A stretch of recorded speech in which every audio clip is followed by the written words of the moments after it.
أبو أركان أحمد ولد القضي لشعر سرد، ما مثل تعب أي حاد في هذا الزمان التعيب. زاد الصبر كم جهدنا وإحنا في التعب والعناء، فارقنا الوطن وأهلنا في الغربة عوى كل ذيب. الغربة مثيل السهوم تغرز وسط صدر الهموم، عين المغترب ما تنوم يقضي الوقت كل صعيب. أبو أركان أحمد ولد القاضي لشعره سرد، ما مثله تعب أي حد في هذا الزمن التعيب. زاد الصبر كم جهدنا وإحنا في التعب والعنا، فارقنا الوطن وأهلنا في الغربة عوا كل ذيب. الغربة مثيل السهوم تغرز وسط صدر الهموم، عين المغترب ما تنوم يقضي الوقت كله صعيب. من بعد الوطن والعيال بنشيل الحمول الثقال، نطلب رزقنا بالحلال عمر الشغل ما كان عيب. شل الخط يا مرسلي واسري للمقام العلي، واسكف في وسط منزلي للغالين كاذي يضيب. سلمني على أسرتي والوالد وكل أخوتي، وأولادي مع زوجتي اللي ذكرهم ما يغيب. واصنع لأمي الغالية بالأزهار ميدالية، نجم الدنيا العالية بلسم علتي والطبيب. هذه القصيدة بعنوان بإذن الله يتم اللقاء، كتب كلماتها الشاعر أبو أركان أحمد عبده يوسف القاضي، من أبناء محافظة ذمار وصاب العالي قرية الجبل. يلحنها محمد العباسي ويعزفها بالعود الفنان أحمد مروان، وبالإيقاع خالد فارغ.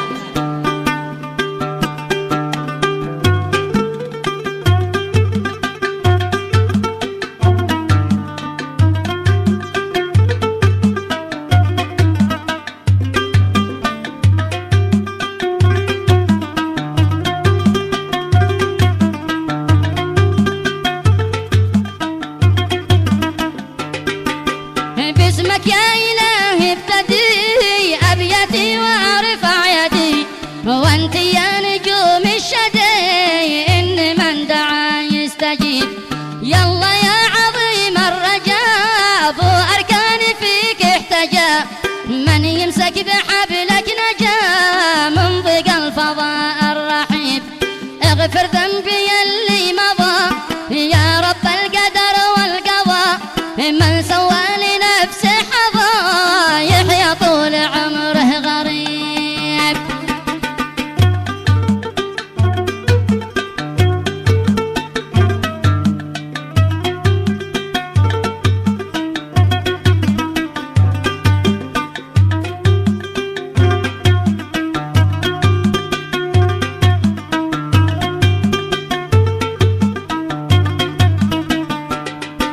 أبو أركان أحمد ولد القضي لشعر سرد، ما مثل تعب أي حاد في هذا الزمان التعيب.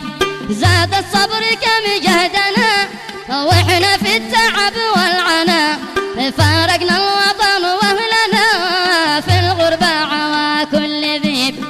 الغربة مثيل السهوم تغرز وسط صدر الهموم، عين المغترب ما تنوم يقضي الوقت كل صعيب.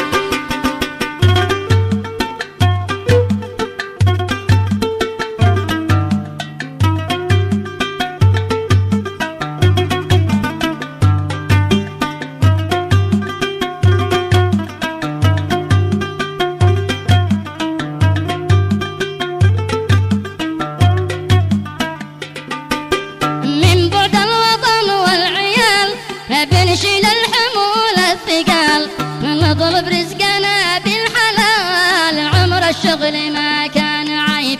شل الخط يا مرسلي واسري للمقام العلي، واسكب في وسط منزلي للغالين كاذي وطيب. سلم لي على أسرتي والوالد وكل أخوتي، وأولادي مع زوجتي اللي ذكرهم ما يغيب.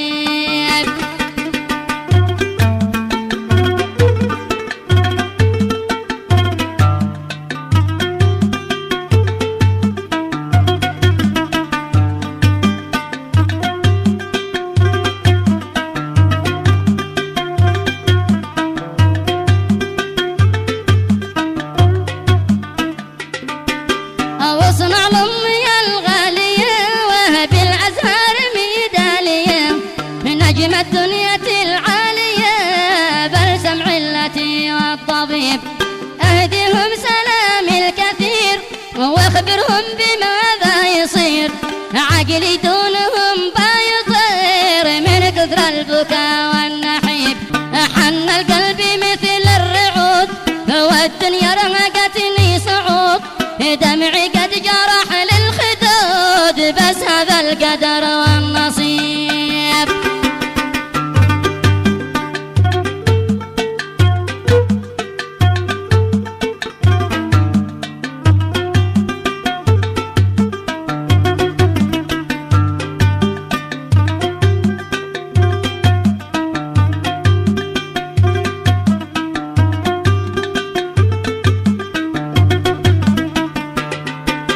مثل الأم ما بايجود في هذا الوجود للأبد والوالد هو كبر سنوات تاجي والحزام والعسير يابا أنت بهجة ونور لو تزعل دمايا يفور سامحني إذا شي قصور يا أغلى وأعظم حبيب مهما البعد طول وطال برجع يا أعز الرجال بين أهلي على أي حال بشمخ مثل قمة شعيب